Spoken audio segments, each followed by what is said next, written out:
Hello everyone, welcome to our channel where we learn science in the simplest way. इस video में हम gravitation के third part को cover करेंगे जिसमें हम स्टडी करेंगे फ्री फॉल के कॉन्सेप्ट को एंड थ्रस्ट के कॉन्सेप्ट को। तो सबसे पहले हम देखते हैं फ्री फॉल का मतलब क्या होता है। तो देखो, फ्री फॉल का मतलब होता है कि जब भी आप किसी भी ऑब्जेक्ट को ऊपर से नीचे की तरफ फेंकते हो, ठीक है, जब भी आप किसी भी ऑब्जेक्ट को ऊपर से नीचे की तरफ फेंकते हो तो उसको हम बोलते हैं फ्री फॉल। जैसे मान लो आपके पास कोई भी ऑब्जेक्ट है और उसको आप ऊपर से नीचे गिरा रहे हो, ठीक है, आप उसको ऊपर से नीचे गिरा रहे हो। अब देखो, आप वो जो ऑब्जेक्ट है वो सीधा नीचे आके ही क्यों गिर रहा है, ठीक है। जब आपने किसी भी ऑब्जेक्ट को गिराया तो वो सीधा नीचे आके क्यों गिर रहा है, वो नीचे आके इसीलिए गिर रहा है क्योंकि जो अर्थ है ना, उस ऑब्जेक्ट पे नीचे की तरफ एक फोर्स लगा रहा होता है जिस फोर्स को हम बोलते हैं ग्रेविटेशनल फोर्स, ठीक है, जिस फोर्स को हम बोलते हैं ग्रेविटेशनल फोर्स। इसकी वजह से ये जो ऑब्जेक्ट है वो सीधा नीचे आके गिरता है और इसी पूरे कॉन्सेप्ट को हम बोलते हैं फ्री फॉल। जैसे आप बॉल को मारते हो, ठीक है, अब बॉल को गिराते हो तो बॉल सीधा ऊपर से नीचे आती है, ठीक है, बॉल जो है वो सीधा ऊपर से नीचे आती है। तो वो बॉल जो है ऊपर से नीचे क्यों आ रही होती है, क्योंकि जो अर्थ है ना वो बॉल पे क्या लगा रहा है, वो बॉल पे ग्रेविटेशनल फोर्स लगा रहा है जिसकी वजह से वो जो बॉल है वो नीचे की तरफ आ रही है, ठीक है। तो it is a situation where the body experience only gravitational force and no other force should be taken into the consideration. देखो, ये एक सिचुएशन होती है जहाँ पे जो बॉडी होती है ना वो सिर्फ ग्रेविटेशनल फोर्स को एक्सपीरियंस करती है और कोई फोर्स नहीं यहाँ पे लग रही होती। जब भी आप किसी भी ऑब्जेक्ट को नीचे की तरफ फेंकोगे ना, वहां पे और कोई भी फोर्स नहीं लगेगी एक्सपेक्ट किसके, ग्रेविटेशनल फोर्स के, ठीक है, ग्रेविटेशनल फोर्स ही लगेगी जिसकी वजह से जो ऑब्जेक्ट है वो नीचे आ जाएगा। अब देखो, फ्री फॉल जो है वो जरूरी थोड़ी ना है कि कोई ऑब्जेक्ट हम सीधा ऊपर से नीचे की तरफ फेंके। ऐसा भी तो हो सकता है कि अगर हम किसी ऑब्जेक्ट को नीचे से ऊपर की तरफ फेंकते हैं तो उसको भी तो फ्री फॉल बोलते हैं। तो फ्री फॉल में दो तरीके का मोशन होता है, एक होता है अपवर्ड मोशन, एक होता है डाउनवर्ड मोशन। अपवर्ड मोशन का मतलब होता है कि जब भी आप किसी भी ऑब्जेक्ट को नीचे से ऊपर की तरफ फेंक रहे हो, नीचे से ऊपर की तरफ जब भी आप किसी भी चीज को फेंक रहे हो तो उसको हम बोलते हैं अपवर्ड मोशन। डाउनवर्ड मोशन का मतलब है कि जब भी आप किसी भी ऑब्जेक्ट को ऊपर से नीचे की तरफ फेंकते हो, ठीक है, तो ये होता है अपवर्ड, ये होता है डाउनवर्ड। अब अपवर्ड मोशन में देखो, अपवर्ड मोशन में क्या होता है, जब भी आप किसी भी ऑब्जेक्ट को नीचे से ऊपर उछालते हो, ठीक है, जब भी आप किसी भी ऑब्जेक्ट को नीचे से ऊपर की तरफ उछालते हो तो जब आप उसको ऊपर की तरफ मारने लगते हो तब वहां पे उसकी कोई ना कोई वेलोसिटी होगी, ठीक है, उसकी कोई ना कोई इनिशियल वेलोसिटी होगी। इसका मतलब जब भी आप किसी भी ऑब्जेक्ट को अपवर्ड डायरेक्शन में फेंकते हो तो उसकी कोई ना कोई इनिशियल वेलोसिटी होती है, ठीक है। तो उसकी जो इनिशियल वेलोसिटी होती है वो नॉन जीरो होती है। नॉन जीरो क्यों, क्योंकि आप नीचे से ऊपर की तरफ उसको फेंक रहे हो, इसका मतलब आप कुछ वेलोसिटी से फेंक रहे हो। आप 25 मीटर पर सेकंड से फेंक रहे हो, आप 20 मीटर पर सेकंड से फेंक रहे हो, मतलब आप किसी ना किसी वेलोसिटी से उसको फेंक रहे हो। तो इसका मतलब जो इनिशियल वेलोसिटी होगी वो नॉन जीरो होगी, ठीक है, इनिशियल वेलोसिटी नॉन जीरो होगी, वहां पे इनिशियल वेलोसिटी की कोई ना कोई वैल्यू जरूर होगी। अब देखो, ऐसा तो होगा नहीं बॉल सीधा ऊपर जाती रहेगी और बिना रुके वापस आ जाएगी। ऐसा एक पॉइंट आएगा, एक मैक्सिमम पॉइंट आएगा जहां पे जाके मतलब जो ऑब्जेक्ट आपने ऊपर की तरफ फेंका है, मान लो आपने बॉल फेंकी है, ठीक है, तो वो बॉल जो है एक पॉइंट पे आके रुक गई, एक पॉइंट पे आके रुक गई और जिस पॉइंट पे आके रुकी है वो उसकी क्या होगी, फाइनल वेलोसिटी होगी, ठीक है। फाइनल वेलोसिटी अपवर्ड मोशन के केस में कितनी होगी, जीरो होगी। मतलब जब भी आप किसी भी ऑब्जेक्ट को, जैसे आप बॉल को ऊपर की तरफ उछाल रहे हो तो उसकी जो फाइनल वेलोसिटी होगी वो कितनी होगी, जीरो होगी, ठीक है। क्यों जीरो होगी, क्योंकि ऊपर की तरफ जाके, मतलब बॉल को मैंने ऊपर की तरफ उछाला तो वो जब अपने मैक्सिमम पॉइंट पे पहुंच गई तो वो वहां पे रुकी, ठीक है, वो देन वापस आई। अब ऐसा तो है नहीं बॉल सीधा गई एंड सीधा ही वापस आ गई, ऐसा भी नहीं है, वो वहां पे गई, अपने मैक्सिमम पॉइंट पे रुकी जिसकी वजह से उसकी जो फाइनल वेलोसिटी है वो कितनी हो गई, जीरो हो गई एंड देन वो वापस नीचे आ गई। ये होता है अपवर्ड मोशन में। और अपवर्ड मोशन में जैसे हमने पिछले मोशन चैप्टर में एस को डिस्प्लेसमेंट पढ़ा था, तो सिंपल सी बात है, यहाँ पे हम एस को क्या लेंगे, हाइट की तरह कंसीडर करेंगे।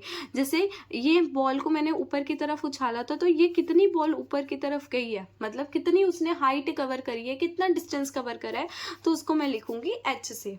उसके बाद देखो डाउनवर्ड मोशन में क्या होता है, जब भी हम किसी भी ऑब्जेक्ट को नीचे की तरफ फेंकते हैं तो सिंपल सी बात है उसकी इनिशियल वेलोसिटी कितनी होगी, 0 होगी, क्योंकि आप उसको नीचे की तरफ फेंकते हो। जब भी आप किसी भी ऑब्जेक्ट को नीचे की तरफ फेंकते हो ना, तो जैसे आप नीचे की तरफ उसको फेंकोगे और वो ऑब्जेक्ट नीचे की तरफ आएगा ना, तो उसकी जो वेलोसिटी है ना वो बढ़ती जाती है।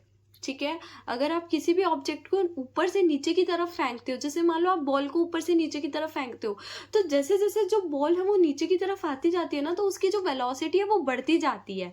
अब देखो कोई ऑब्जेक्ट है वो वेलोसिटी को चेंज कर रहा है, वो अपनी बार बार वेलोसिटी को चेंज कर रहा है, तो इसका मतलब वो क्या कर रहा है, एक्सेलरेट कर रहा है। ठीक है, तो यहाँ पे मतलब क्या है कि जो फाइनल वेलोसिटी है वो नॉन जीरो होगी, इनिशियल वेलोसिटी 0 होगी, क्योंकि आपने बस बॉल को नीचे फेंक दिया। जैसे ही आपने बॉल को नीचे फेंका तो बॉल की वेलोसिटी क्या होती गई, इंक्रीज होती गई। ठीक है, इसीलिए वेलोसिटी कितनी आएगी, फाइनल वेलोसिटी नॉन जीरो यहाँ पे, और इनिशियल वेलोसिटी 0 आएगी।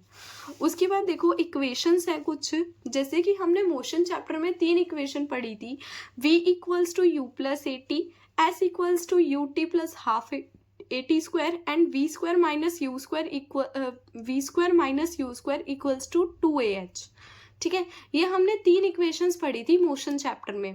ठीक है, लेकिन ग्रेविटेशन में क्या होगा, जो एक्सेलरेशन है, मतलब मोशन वाली जो इक्वेशन है उसमें जो एक्सेलरेशन है वो कन्वर्ट हो जाएगा ग्रेविटेशनल में। ठीक है, एक्सेलरेशन ड्यू टू ग्रेविटी जो होता है, जो हमने पढ़ा था स्मॉल g, वो उसमें कन्वर्ट हो जाएगा।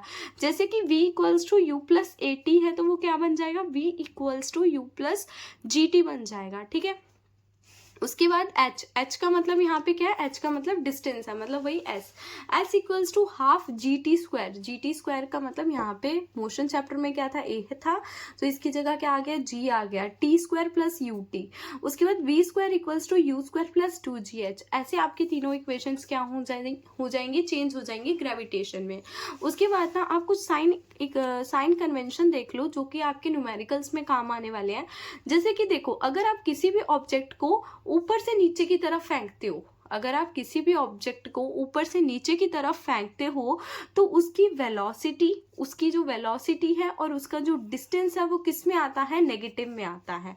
ठीक है, अगर आप कोई भी ऑब्जेक्ट है, अगर आप उसको नीचे की तरफ फेंक रहे हो, अगर आप उसको ऊपर से ड्रॉप कर रहे हो और वो नीचे गिर रहा है, तो उसकी वेलोसिटी और उसका जो डिस्टेंस होगा वो किस में आएगा, वो नेगेटिव में आप लोगे। ठीक है, और अगर कोई भी ऑब्जेक्ट है, अब उसको ऊपर की तरफ उछाल रहे हो, मतलब आप उसका जो मोशन है वो अपवर्ड मोशन करवा रहे हो, तो उसकी वेलोसिटी एंड उसका डिस्टेंस किस में आएगा, पॉजिटिव में आएगा। एंड जो जी होएगी, मतलब ग्रेविटेशनल, मतलब एक्सेलरेशन ड्यू टू ग्रेविटेशन जो है वो हमेशा नेगेटिव रहेगी। नेगेटिव क्यों रहेगी, क्योंकि ये जो फोर्स है ये हमेशा नीचे की तरफ लगती है। अगर आप किसी भी ऑब्जेक्ट को ऊपर उछालो या किसी ऑब्जेक्ट को ऊपर से नीचे भी फेंको, तो ये जो फोर्स है ना, ये नीचे की तरफ लगती है, जो उसको नीचे कर आती है। ठीक है, तो ये हमेशा नेगेटिव रहती है। और ये जो साइन कन्वेंशन है ये आपके न्यूमेरिकल्स में हेल्प करते हैं। जैसे कि देखो क्वेश्चन है, a ball is drop from a building, एक बॉल है उसको गिराया गया एक बिल्डिंग से जो कि कितने मीटर लॉन्ग है, 120 मीटर टॉल है। ठीक है, मतलब यहाँ पे हमें डिस्टेंस दे रखा है 120 का, हमने नोट कर लिया। अब देखो बॉल को ऊपर से गिरा रहे हैं। अब जैसे हमने साइन कन्वेंशन में पढ़ा था कि अगर कोई भी ऑब्जेक्ट है उसको हम ऊपर से नीचे की तरफ गिराते हैं तो उसको हम किस में लेते हैं, नेगेटिव में लेते हैं। ठीक है, तो हम डिस्टेंस को किस में लेंगे, नेगेटिव में लेंगे। एक्सेलरेशन हम -10 मीटर पर सेकेंड लेते हैं। देखो 9.8 का ओवरऑल होता है 10, तो इसीलिए हमने एक्सेलरेशन 10 मीटर पर सेकेंड ले लिया, क्योंकि कैलकुलेशन आसान हो जाए। इसीलिए हमें यहाँ पे टाइम पता करना है एंड फाइनल वेलोसिटी पता करनी है। ठीक है, अब देखो यहाँ पे इनिशियल वेलोसिटी क्या हो जाएगी, 0 हो जाएगी। जैसे कि हमने अभी ऊपर भी पढ़ा था कि जब भी डाउनवर्ड मोशन होता है तो इनिशियल वेलोसिटी 0 रहती है। तो आप क्या कर सकते हो, v equals to u plus g t, ठीक है, and s equals to u t plus half AT square. आपके पास ये 2 इक्वेशन है, इन दोनों इक्वेशंस का यूज करके आप t की वैल्यू भी निकाल सकते हो और आप v की वैल्यू भी निकाल सकते हो। ठीक है, उसके बाद नेक्स्ट क्वेश्चन देखो जो कि क्या है, an object is projected upward with velocity of 25 metre पर सेकेंड। एक ऑब्जेक्ट है जिसको आप ऊपर की तरफ उछाल रहे हो और उसका आप मोशन ऊपर की तरफ करवा रहे हो, उसको आप ऊपर की तरफ फेंक रहे हो, वो कितनी वेलोसिटी से, 25 मीटर पर सेकेंड से। अब देखो, अब यहाँ पे अगर अपवर्ड मोशन हो रहा है तो फाइनल वेलोसिटी कितनी हो जाएगी, 0 हो जाएगी। तो सिंपल सी बात है, ये हमें कौन सी वेलोसिटी दे रखी है, इनिशियल वेलोसिटी दे रखी है, और ये अपवर्ड मोशन कर रहा है, मतलब कोई ऑब्जेक्ट है वो ऊपर की तरफ जा रहा है। तो इसमें सारी चीजें हम किस में लेंगे, पॉजिटिव में लेंगे, एक्सपेक्ट किसके, ग्रेविटेशन के। ग्रेविटेशन की वैल्यू हम नेगेटिव में ही लेंगे हमेशा। तो यहाँ पे हमें हाइट पता करनी है और टाइम पता करना है, मतलब उसने कितनी हाइट कवर करी है और कितने टाइम में कवर करी है।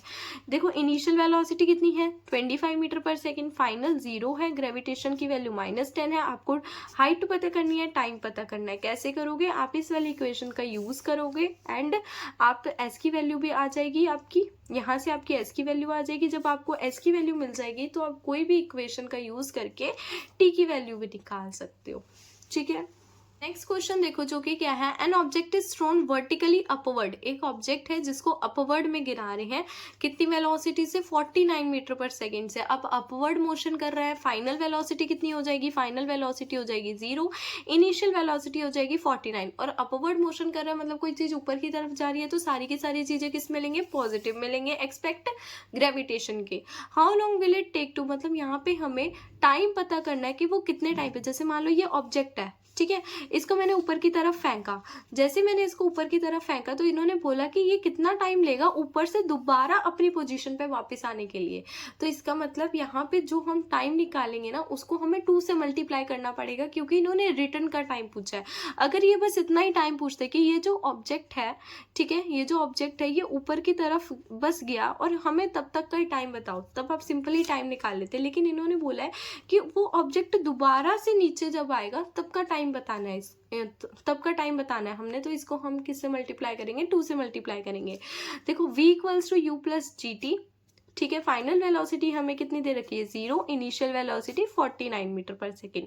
तो यहाँ से हमारा टाइम कितना आ जाएगा, 5 सेकेंड।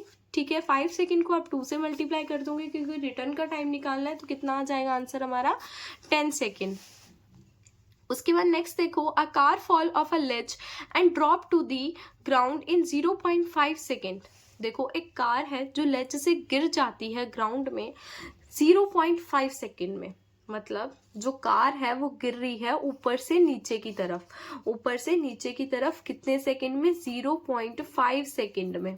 और यहाँ पे हमें ग्रेविटेशन की वैल्यू दे रखी है 10 मीटर पर सेकेंड, और इसको हम किस में लेंगे, नेगेटिव में ही लेंगे। ठीक है, what is it speed on striking the ground, मतलब वो ग्राउंड पे कितनी स्पीड से गिरी है। अब देखो ऊपर से नीचे की तरफ गिर रही है, मतलब कुछ ना कुछ फाइनल वेलोसिटी होगी और इनिशियल वेलोसिटी कितनी होगी, 0 होगी। देखो कैसे करना है इसको, u इक्वल्स टू 0, टाइम इतना दे रखा है, v की वैल्यू हमें नहीं दे रखी, ग्रेविटेशनल वैल्यू दे रखी है, तो आप क्या इस इक्वेशन से फाइनल वेलोसिटी निकाल सकते हो।